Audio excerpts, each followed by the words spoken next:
나는 나 혼자 배운 거야. 이 아테네 여신 따위한테 내가 배울 리가 없잖니? 아테네가 거미로 만들어버립니다. 옛날 사람 입장에서 한번 생각해보면 거미가 하는 일이 거의 마법이거든요. 아무것도 없는 데서 자기 혼자서 자기 몸에서 실을 뽑아가지고 무언가를 만들어낸다. 그리고서 허공에 기하학 무늬를 만들어내잖아요. 거미는 인류 최초의 엔지니어에 가깝고 무언가를 창조하는 창조주의 모습을 거기서 본 거거든요. 같은 거미줄이라도 누구한테는 안락한 집이 되고 또 누구한테는 그게 바로 죽음의 덫이 되는 그런 모순, 이런 것들이 우리 인생에 들어있거든요. 세상에서 가장 사랑받는 특별한 영웅, 거기에 거미를 넣어버려요. 이건 또 어떻게 된 것인가 궁금하지 않을 수가 없네요.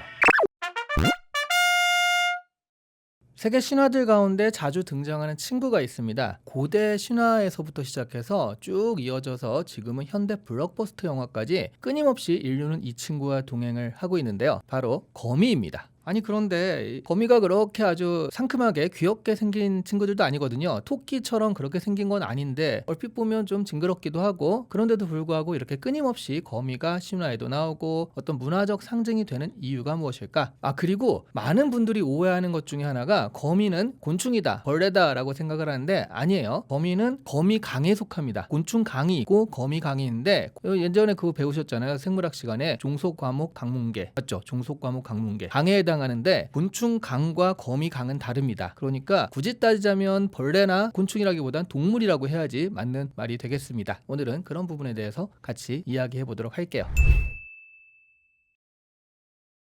이거는 특별하다 못해 정말 이상한 일이에요. 왜냐하면 전 세계 여러 신화, 정말 지역들이 퍼져 있거든요. 고대 그리스는 말할 것도 없고 이집트라든가 아프리카, 이런 곳곳, 메소포타미아 이런 곳곳의 대륙들에 쫙 퍼져가지고 거미가 등장을 하고 있어요. 그것도 매우 비슷비슷한 모양으로 등장을 하고 있는데, 아니 독수리, 사자 뭐 이런 친구들은 누가 봐도 좀 있어 보인다 라는 생각이 들잖아요. 근데 거미가 왜 그렇게 사람들과 같이 동행을 하고 있을까? 이것은 상당히 특별한 의미가 있지 않고서는 실제로 이게 이루어지기 어려운 일이다 라고 생각을 해요. 오늘의 진짜 질문은 바로 그겁니다. 왜 이렇게 거미가 우리와 같이 계속 가는 것일까? 그리스의 아라크네가 거미에선 가장 유명하죠. 그래서 여러분도 아마 한 번쯤은 들어보셨을 텐데, 배를 기가 막히게 짜는 그런 젊은 여성이었어요. 그런데 이 배짜기에 있어서는 내가 최고다 하다 보니까 사람들이 또 이렇게 치켜 세워주잖아요. 어우 여신님 그러면서. 그러니까 이 친구가 자기가 진짜 여신이 된 듯한 자만심에 빠졌습니다. 그런데 거기서 그쳤으면 되는데 누가 아테네 여신한테 그런 걸 배우셨나 봐요. 너무 잘하세요. 그러니까 나는 나 혼자 배운 거야. 이 아테네 여신 따위한테 내가 배울 리가 없잖니? 뭐 이런 식의 어떤 오만한 말을 한 거예요. 그 얘기를 듣고 아테네 여신이 노파로 변장을 해서 찾아왔습니다. 야 까불지 말고 여신께 용서를 빌어라. 젊은이가 좀 아직 성숙하지 못해서 그런가 본데 여신의 노여움을 사면은 좋지 않다, 이런 식으로 한번 기회를 준 거예요. 근데 아라크네가 이상한 늙은이가 다 있어 라는 식으로 무시하고, 정 아테네가 그렇게 자신이 있다면 나랑 한번 배짜기를 겨뤄봤으면 해 라는 식으로 얘기하니까 바로 아테네가 변장을 풀고 나타나서 배짜기 대회를 합니다. 그리고 이제 실제로 배짜기가 시작이 되는데,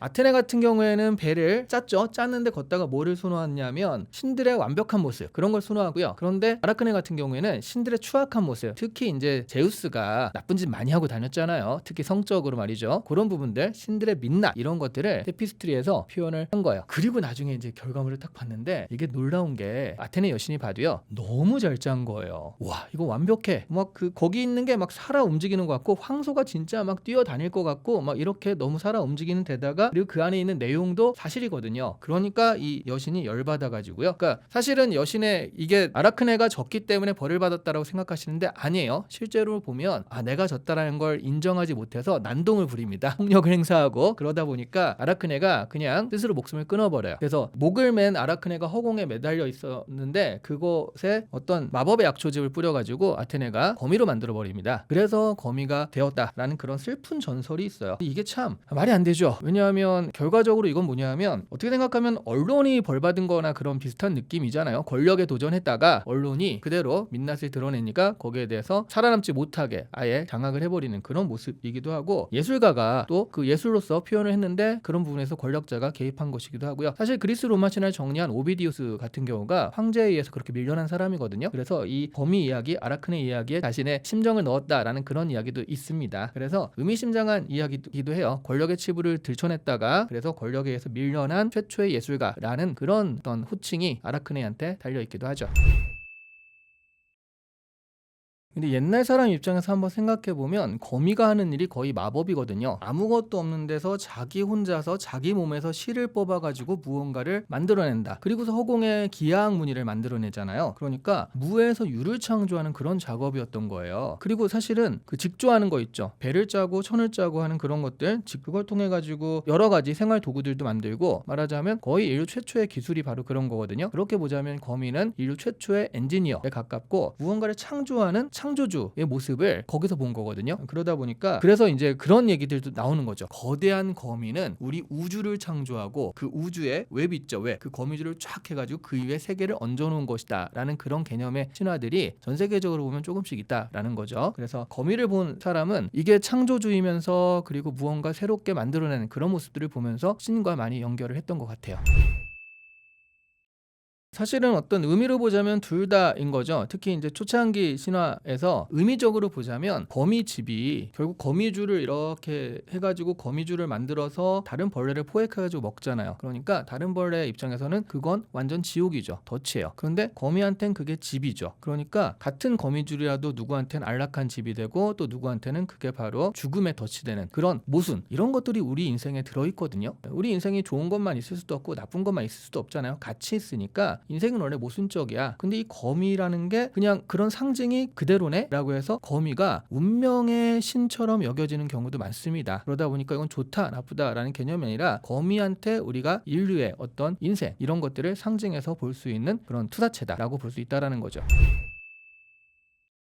원시 인류가 독거미한테 물려 죽는 일이 있다 보니 그래서 우리가 원시시대 때 DNA에 각인돼서 거미를 무서워하는 것이다. 거미 공포증이 있다라는 이야기가 있어요. 그래서 독일의 막스 플랑크 연구소에서는 그런 것들을 실험해 보려고요. 6개월 된 아이한테 꽃 사진과 그리고 거미 사진 이 두 가지를 보여주면서 반응을 본 거예요. 그랬더니 6개월 된 아이들이 무슨 말을 하겠습니까? 그런데 거미를 보고서 동공이 확장되는 반응을 보였다라는 거죠. 그러니까 두려운 반응을 보인 거예요. 그래서 이거는 각인된 것이다. 뭔가 교육받은 것이 아니라 인류의 DNA에 있다. 그런 스트레스 반응이 나올 수 있도록 DNA에 각인돼 있다라고 이야기가 된 거거든요. 막스 플랑크 연구소 연구진들은 거미는 진화적으로 그렇게 태생적 공포를 가진다. 진화적 기원을 가진다라고 결론 내리기도 했습니다. 그런데 지금은 그거는 틀린 얘기일 수 있다라는 이야기가 나오고 있기도 하죠. 사실 거미가 인간한테 진짜로 위험한 그 독을 가져가지고 물리면 뭐 즉사 이른다. 그럴 만한 독거미가요. 전 세계적으로 보면 전 세계 거미에서 0.5%예요. 99.5%는 안전한 거미인 거죠. 그러면 그 0.5% 때문에 인류 자체가 진화적으로 DNA에 각인될 정도까지의 그런 수치는 아니다라는 거죠. 확률적으로 너무 적잖아요.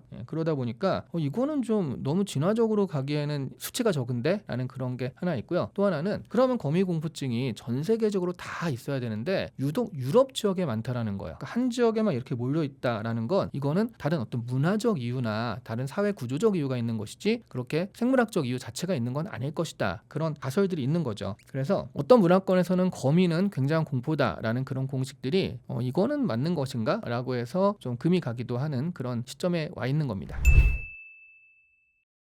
이거는 그래서 가설이라서 함부로 결론 내리긴 어렵습니다. 그런데 가설 중에 하나는 이런 거예요. 거미가 아니라 전갈이다. 전갈은 전 세계적으로도 굉장히 위험한 그 동물이죠. 그래서 찌르면 죽고 그렇잖아요. 독이 워낙 명상을 입기 때문에. 그런데 전갈 같은 경우엔 비슷한 거예요. 거미가 좀 비슷하게 생겼다. 느낌 자체가. 그래서 시꺼멓고 뭔가 다리도 많고 후다닥 움직이고 조그맣고 막 이런 거다 보니까 전갈의 두려움에 거미가 무임승차했다라는 그런 가설이 있는 겁니다. 하지만 뭐 이건 가설이어서 아직 결론 내릴 수 있는 건 아니에요. 그래서 이게 거미 공포증이 DNA에 새겨져 있는 게 아니다라는 이야기가 이제 여기서 나오기도 하는 거예요. 그러니까 유럽에 많은데 실제로 DNA에 새겨지려면 유럽에서 사람이 살기 시작한 것보다는 아프리카, 그리고 정갈은 또 아프리카에 많거든요. 인류의 기원이 아프리카니까 거기서 이제 해서 아프리카 쪽에서 이게 더 심해야 되는데 그런데 오히려 유럽에서 심하단 말이죠. 그러니까 이게 생물학적인 이유가 아닐 것이다 라는 이야기가 되는 것이고요. 유럽 같은 경우엔 왜 거미 공포증이 많은가라고 또 연구를 한 사람들이 있죠. 거기도 가설이 가설입니다. 문화적 가설을 이야기해요. 타란티즘이라는 게 있습니다. 16에서 17세기에 유럽, 특히 이탈리아 쪽에서, 이탈리아 남부 쪽에서 많이 있었던 그런 현상인데요. 춤 광기예요. 그러니까 거미에 물렸잖아요. 그러면 특히 이제 여성들이 이 거미에 물렸을 때 춤을 죽어라 추면은 낫는다라는 그런 믿음이 있었어요. 그래서 거미에 물리는 순간 우울, 당연히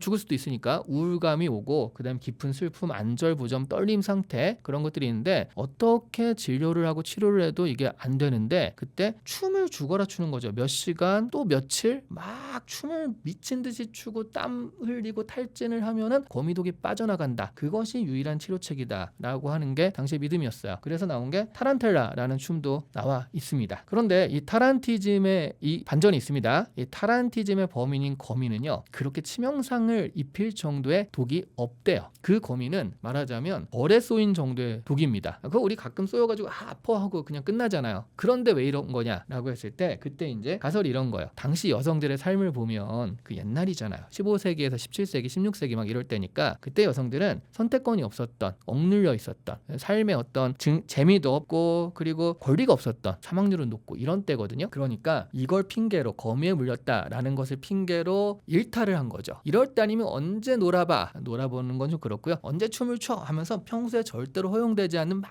춤을 췄다. 그런 것들이 사실은 그 당시 여성들의 일탈과 관계된 것이, 그래서 사회학적으로 그렇게 된 것이 타란티즘의 정체다라는 가설이 있죠. 이렇게 보면 이 거미공포증은 말하자면 사회 문화적 그런 어떤 원인이 된다라고 말할 수 있는 거죠.